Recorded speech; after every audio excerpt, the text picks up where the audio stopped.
우리가 한번 생각해 봐야 될 것이 있는데, 누가복음의 7장 33절 34절을, 여기 다음 장이니까 다음 장이니까 한번 봐봐요.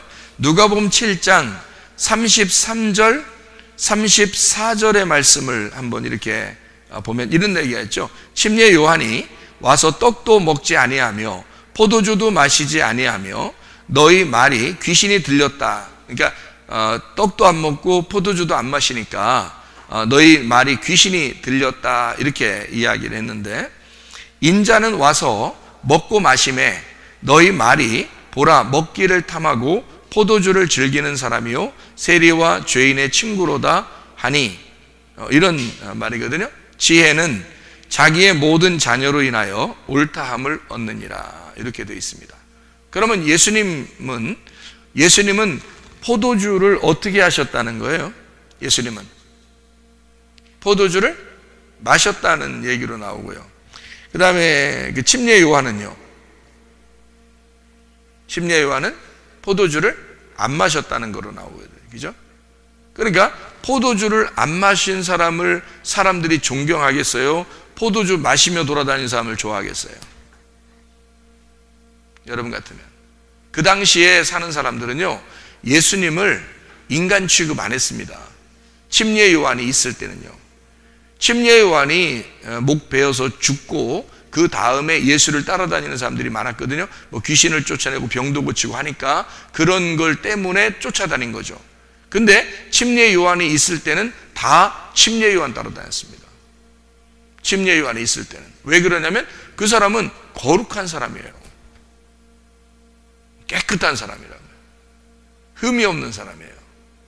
죄가 없고.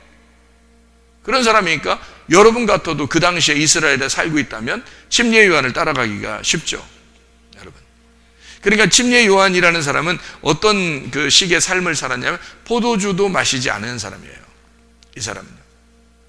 메뚜기와 석청을 먹고 있는 사람이고요. 그러니까 광야에 외치는 자의 소리니까 어디에 있는 사람이에요? 광야에 있는 사람이에요. 그러니까 여기 지금 광야잖아요, 이쪽이. 그죠? 그러니까 여기에 침례 요한이 있어요. 포도주를 안 마셨다 그러고요. 예수님은요, 여기 있는 분이에요. 포도주를 마셨다 그러거든요. 그러니까 침례 요한은 광야에서 인정받는 사람이에요. 그러니까 모세와 같은 율법이죠. 모세와 같은 율법. 그러니까 이거를 모세와 같은 율법, 이걸 엘리야라고 침례 요한을 소개하죠. 그러니까 여기선 율법이 충만한 거고 여기는 유전과 전통이 있는 거예요.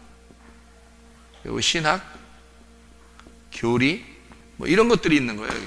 아주 초등학문이죠. 초등학문.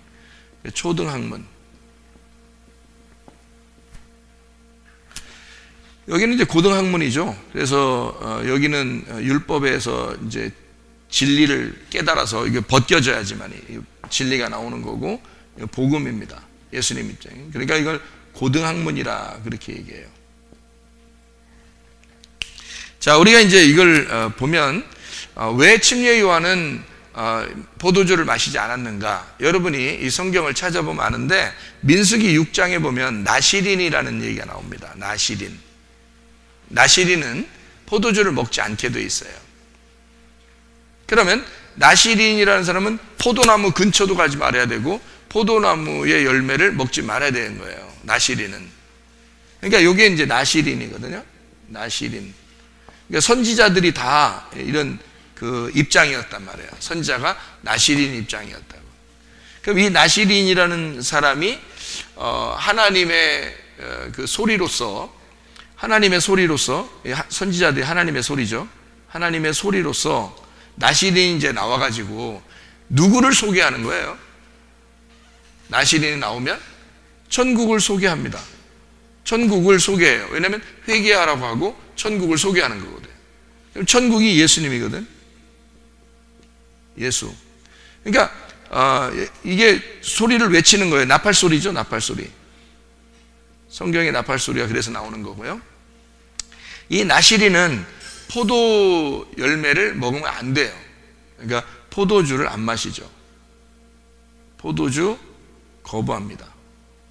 이게 율법적이니까 그런 거고요. 예수님은 왜 포도주를 마시고 그러냐? 포도주를 마시냐? 성경에 포도나무, 포도주가 두 개의 의미를 가지고 있어요. 하나는 묵은 포도주가 있고 하나는 새 포도주가 있어요. 그러니까 여기서 묵은 포도주, 새 포도주 이렇게 말하죠. 그죠? 누가복음 5장에 보면 묵은 포도주, 새 포도주 이렇게 돼 있죠. 그럼 묵은 포도주라고 하는 게 뭐냐면 여기에요. 묵은 포도주가. 그러니까 묵은 포도주. 이거는 새 포도주입니다. 예수님이 포도주를 마셨다 이렇게 말하는 거는 왜 포도주를 일부러 마시느냐면 여기에는요 가나안이라는 지성소 이 천국을 설명하려고 하기 때문에 천국을 설명하는 기쁨이에요. 기쁨이니까 포도주를 마실 수밖에 없는 거예요. 그러면 이 포도주라고 하는 게 이 예수 그리스도가 말이에요 포도주를 이렇게 맛보고서 죽었다 이런 말이 있어요. 어디서요? 요한복음 19장에 보면 29절에 이런 말씀이 있어요. 요한복음 19장 29절 말씀 보면 이렇게 되어 있습니다. 뭐라고 되어 있냐면요 거기 신포도주가 가득히 담긴 그릇이 있는지라 사람들이 신포도주를 적신 해면을 우슬초에 메어 예수의 입에 대니 예수께서 신포도주를 받으신 후에 이르시되 다 이루었다 하시고 머리를 숙이니 영혼이 떠나가시더라 이렇게 되어 있습니다. 이거를 성경을 여기 이제 포도주를 잘 알면은 이게 무슨 말인지 이해가 되죠. 신포도주라고 하는 건 어디에 속한 거겠어요? 여기 중에서 어디에 속한 거? 이쪽에 속한 거죠. 묵은 포도주가 신포도주란 말이에요.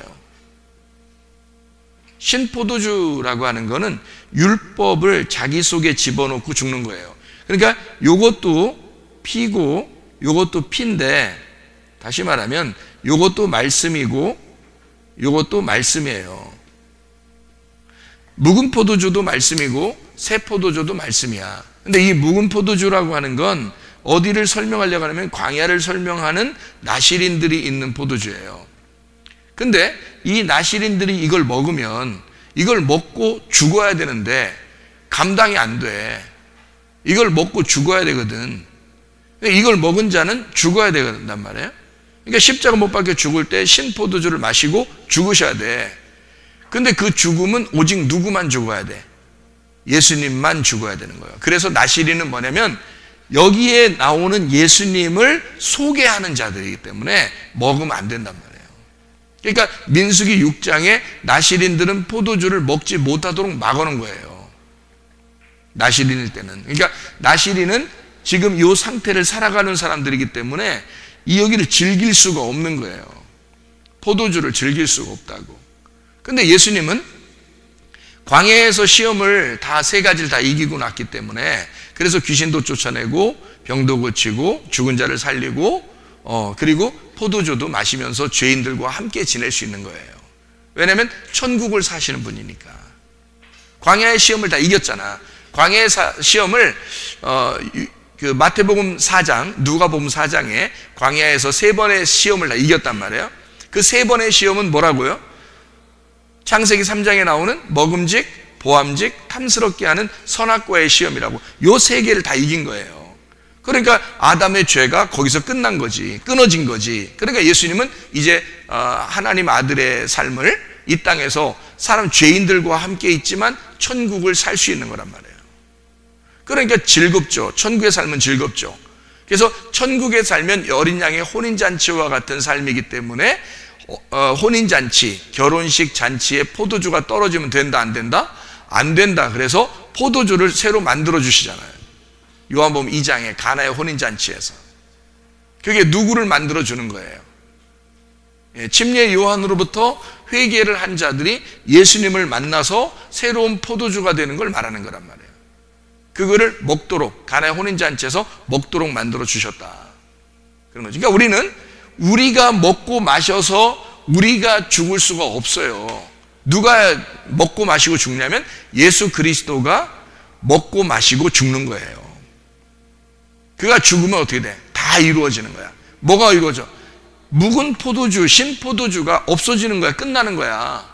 그럼 우리에게는 뭐만 남아요? 요거 새 포도주만 남는 거죠. 새 포도주가 뭐냐면 예수님이란 말이에요.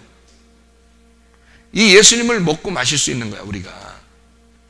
그러니까 요 진리의 말씀이죠. 새 포도주니까 진리의 말씀이라 그러지. 진리의 말씀은 다 열어진 거니까 할례를 받은 껍질이 벗겨진 말씀이에요. 껍질이 벗겨진 말씀이니까 그걸 복음이라 그러는데 그 기쁜 소리란 말이에요. 기쁜 소식.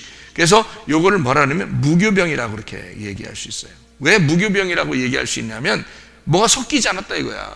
깨끗하게 다 벗겨졌다 이거야. 그래서 무교병이라 이렇게 말하는 거죠. 무교병이니까 이 무교병을 뭐라 그러면 성령이라고 말하는 거예요. 왜? 성령은 거룩한 거죠. 깨끗한 거죠. 아무것도 섞이지 않았지. 그러니까 무교병으로 너희가 충만해야 된다. 에베소 5장 18절 말씀에 말해 술 취하지 말라. 이는 방탕한 것이니 성령의 충만을 받아라 그러죠.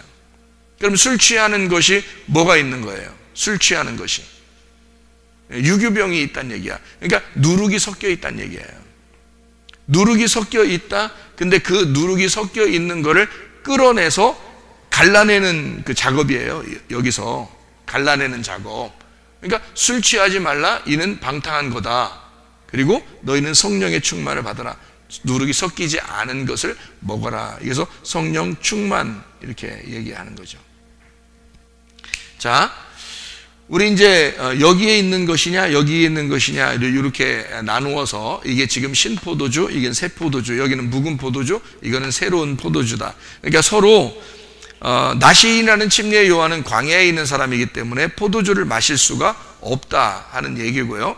예수님은 가나안에 있는 분이기 때문에 포도주를 마실 수가 있었다는 얘기예요. 근데 이 사실을 모르면 사람들은 예수님을 바라보고서 뭐라고 했겠어요? 금방 뭐라 그래요? 예수님은 저 죄인들하고 함께 놀고 포도주 마신다 이렇게 한단 말이죠.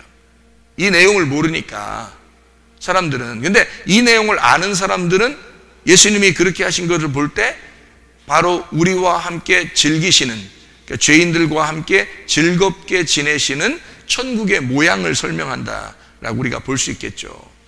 그러니까 성경이 그만큼 다르게 보이겠죠. 그죠? 예수님의 그 모습이. 그러면 예수님만 그 신포도주를 마시고 모든 걸 끝낼 수 있는 분은 예수님밖에 없으니까 우리가 죄를 해결할 수 있다 없다?